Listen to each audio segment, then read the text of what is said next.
the United States street Shakespeare performer.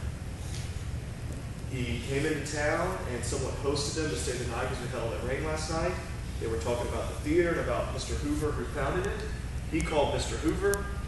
Mr. Hoover said, call Carrie.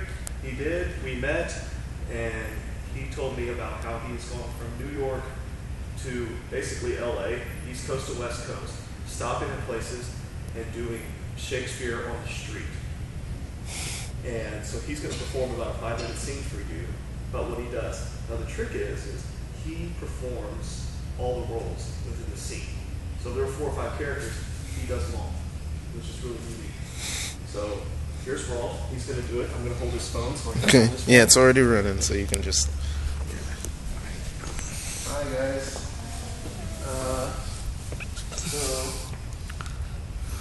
Tell me what you know about Shakespeare. Okay, tell me your name one time. Yeah. Tell me your name one time. Dana. And I know that in one of his Shakespeare films, I think everybody died. Except for some of the people. I know one of them drowned because they thought their lover had died, but he was alive, and he thought she had died, and she killed herself because and then she found out that he found out that she was alive, and she had killed herself, and then he killed himself, and he got poisoned. You're getting way ahead of me. That's absolutely correct. That's absolutely correct. Tell me your name. Susanna. Susanna. He wrote many plays, and his main hero was the Globe Singer, which So much. Okay. it burned down, and during one of the plays from a spark from a cannon, and they eventually rebuilt it, or were trying to rebuild it. I didn't know that. The show must go on. Okay. Anything else? All right. So, what you described as Romeo and Juliet, which is a scene that I'm actually going to do for you guys right now. I've never done the same scene twice, I think, since rehearsal, so let's see how this goes. Okay. So, in Romeo and Juliet, what does happen is 2 kids, boy and girl, they're about 15 years old, so maybe a little bit older than you guys are right now, and they meet and they fall in love, and they get married in secret. The reason they have to get married in secret is because they're 2 families, which are the 2 big families in this town they live in, which is called Verona. These two families, they hate each other. They just absolutely hate each other's guts, and nobody knows why. They just hate each other. That's just the way it is. Get it? And so, they're constantly getting in fights, but Romeo and Juliet meet and fall in love, and they kind of get married in secret. Well, what happens is Juliet has this cousin named Tybalt, who's this kind of guy who just is always ready to fight and cause trouble. And he gets into a fight and kills one of Romeo's best friends named Mercutio. And Romeo's so upset and heated about this that he kills Tybalt. So now the prince of the town, the guy who kind of runs everything in the town, is like, you know what, I'm sick of this. I told you guys to stop fighting. The penalty for murder is usually death, but because I know Romeo and he's a good kid, I'm just going to exile him, which means he's kicked out of Verona. He can never come back. If he ever comes back, it's his head. You understand? So Romeo can keep his life, but he can't live in town. So if Romeo is kicked out of the town he lives in, what does that mean for his marriage? Pretty much. Can't be with your wife. So, the guy who married Romeo and Juliet, his name is Friar Lawrence, he's a priest. It's his job to come and tell Romeo, because Romeo's kind of hiding in his house, because he doesn't know what's going to happen to him yet. Romeo's kind of hiding in his house, and Friar Lawrence comes to tell him, you've been kicked out. Okay, so that's what's happening in this scene that you're about to see. Okay? Carrie, keep it running after I'm done, so if you can. All right. You guys understand what's going to happen? You understand where we're at the story? Okay, good.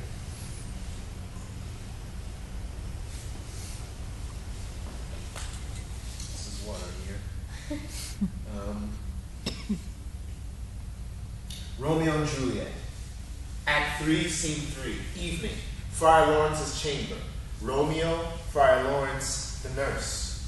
Romeo has just been banished from Verona. Let me despair with thee of thy estate. Thou canst not speak of that you dost not feel. Wert thou as young as Juliet, my love, an hour married, Tybalt murdered, doting like me, banishing, then mightest thou speak. Then mightest thou tear thy hair and fall upon the ground as I do now, taking the measure of an unmade grave. A knock at the door. Arise, Romeo, one knock, thou wilt be taken. Not I, unless the breath of heart-sick groans mist-like enfold me from the search of eyes. Or come a knock. Who's there? Romeo, thou wilt be taken. Run to my study. By and by, stay a while, God's will. Who knocks so hard? Whence come you? What simpleness is this? What's your will? Let me come in and you shall know my errand. I come from Lady Juliet. Oh, welcome then. Oh, Friar! Oh, holy Friar, tell me, where's my lady's lord? Where's Romeo? There on the ground, with his own tears made drunk.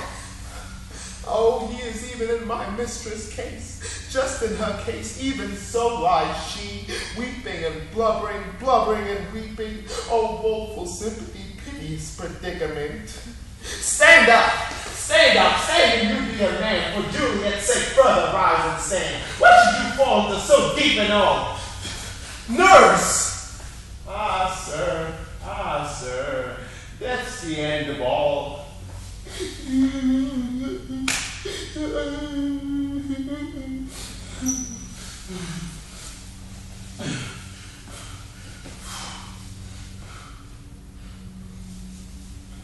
Speakest out, Juliet. How is it with her? Does she not think me an old murderer, and I am stating of childhood our joy with blood removed but little from our own? Where is she? And how doth she? And what says my concealed lady to our concealed love? Oh, she says nothing, sir, but weeps, and now falls on her bed, and then starts up, and Tybalt calls, and then on Romeo cries, and then down falls again.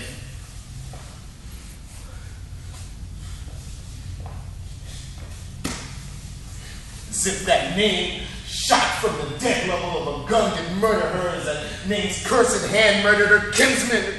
Tell me, Friar, tell me, what vile part of this anatomy doth my name lodge? Tell me that I may set the hateful mansion. Hold your desperate hand. Art thou a man? Thy form cries out thou art, thy tears are womanish. Thy wild acts denote the unreasonable fury of a beast, an unseemly woman and a seeming man, an ill-seeming beast and seeming both. Thou hast amazed me by my holy order. I thought thy disposition better tempered. Hast thou slain Tybalt? Wilt thou slay thyself and slay thy lady that in thy life lies by doing damned hate upon thyself? Why railest thou on thy birth, the heaven and the earth, when birth and heaven and earth all three do meet in me at once?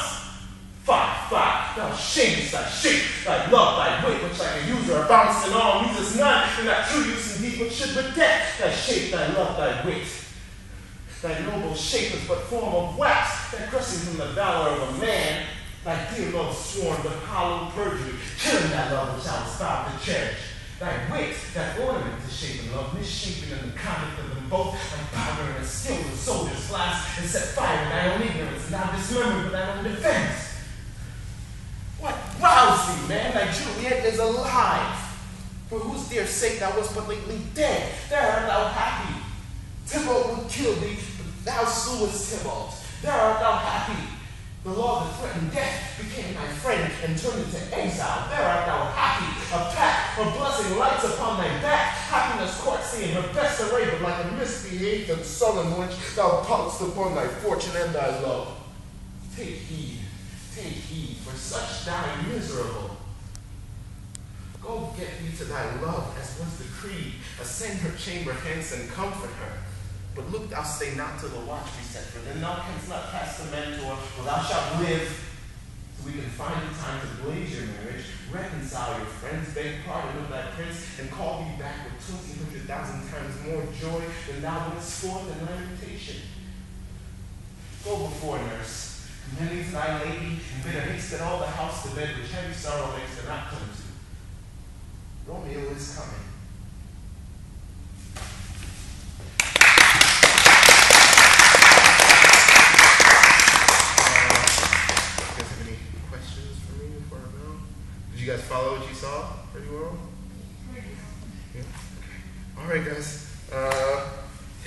much. You guys are really good. Oh. Have you seen a video where this guy is talking about how it would be like if Shakespeare, if they had to actually talk like that, if there was a point where everybody talked like that? No. Could you imagine how hard it would be to tell a story to grandchildren or your kids, like pretty little kids? Yeah, it would be pretty difficult. I don't think in Shakespeare's time people really spoke like that, especially like what you just saw. A lot of it was in something called iamb, which is like, it's like beats. So like every line is like da dum da dum da dum da dum. I wish I could quote a line for you, but every line is kind of like has this rhythm. So it was a really stylized way of writing. He chose to make it more rhythmic, but people didn't really talk like that. I don't think anybody really ever talked like that. But it just kind of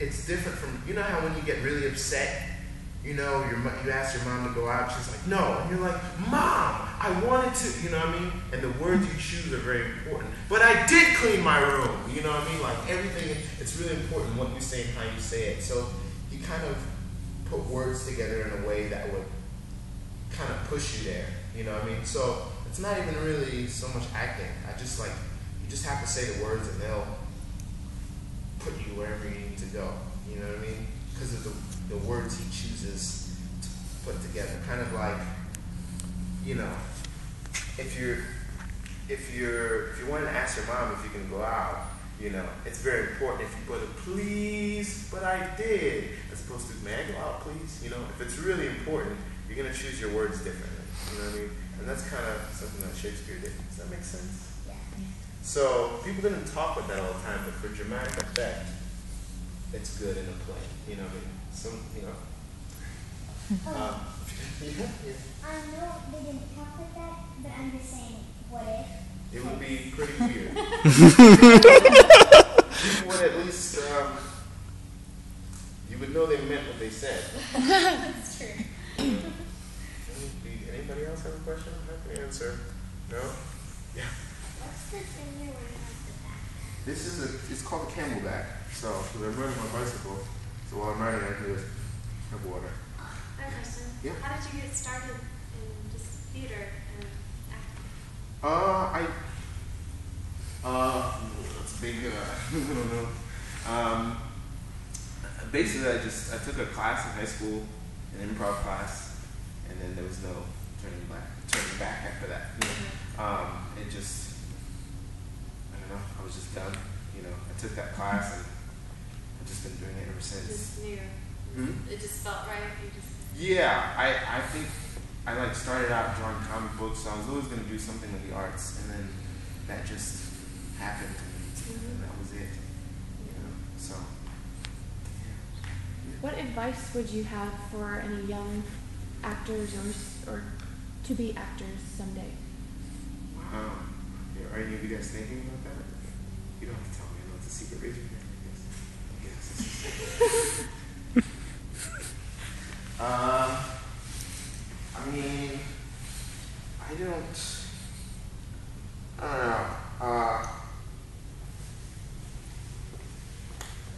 Gotta have some water for that one. I would say the best thing you could do is just be in a lot of plays, and many plays you can be in. I would say read a lot, and try to read a lot. Try to see as much theater as you can, and see as much film as you can, and try to develop for yourself a sense of what you like and what you don't like. You know, what your taste is. You know, maybe you guys already kind of have that. Like, I like this.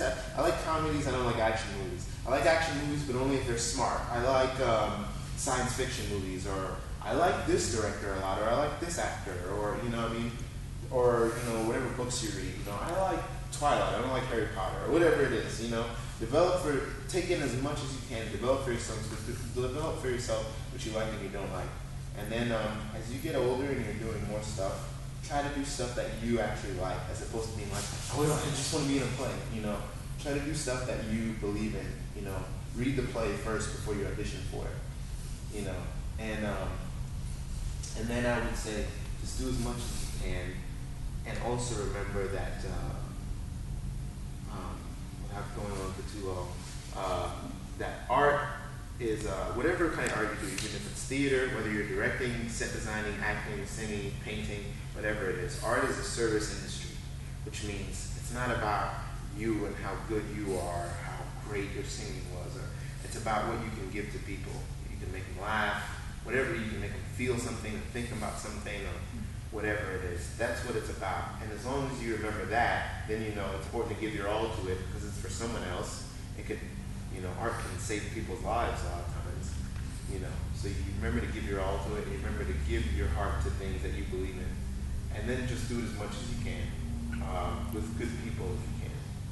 That's the best that I would say, more than like, go to this college, or just do as much as you can and see as much as you can, you know? Okay? There's no more? All right. Thanks, guys. Thank you. Thank you. Thank you. All right.